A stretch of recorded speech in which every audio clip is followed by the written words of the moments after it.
ఏపీలో ఇంధన కొరత ఎక్కువగా ఉందని ఏపీ ప్రత్యేక హోదా విభజన హామీల సాధన సమితి రాష్ట్ర అధ్యక్షుడు చలసాని శ్రీనివాస్ అన్నారు.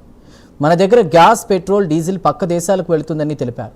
కృష్ణా, గోదావరి జిల్లాల్లో దొరికే గ్యాస్ 50% ఆంధ్ర రాష్ట్రానికి చెందాలన్నారు. రాష్ట్ర అధికార ప్రతిపక్ష పార్టీలు కేంద్ర ప్రభుత్వానికి బానిసలుగా మారాయని ఆయన విమర్శించారు. ఇవాళ ఆంధ్రప్రదేశ్లో చూస్తుంటే డీజిల్ కొరత కానీ పెట్రోల్ కొరత కానీ చాలా విపరీతంగా ఉంది. ఎంఆర్ఓల దగ్గర నుంచి ఎస్పీలు, కలెక్టర్లు కూడా తిరుగుతున్నట్టున్నారు. ఎక్కువ మంది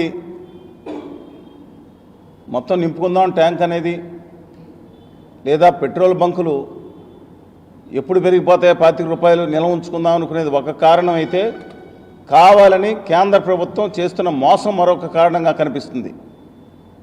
మేము అడుగుతున్నాం, ఇక్కడ ఆంధ్రప్రదేశ్ బిడ్డలుగా అడుగుతున్నాం, తెలుగు జాతి బిడ్డలుగా అడుగుతున్నాం.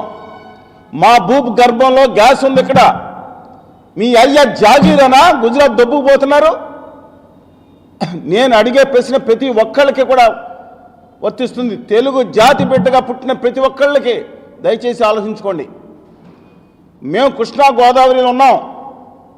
బేసిన్కి మా భూగర్భంలో గ్యాస్ దొరుకుతుంది. ఈ దేశం మొత్తం మీద రాష్ట్రాల్లో కేంద్ర ప్రాంత ప్రాంతాలు లెక్కేసుకుంటే దాదాపు 1/3 మా భూగర్భంలోంచి గ్యాస్ తీస్తున్నారు.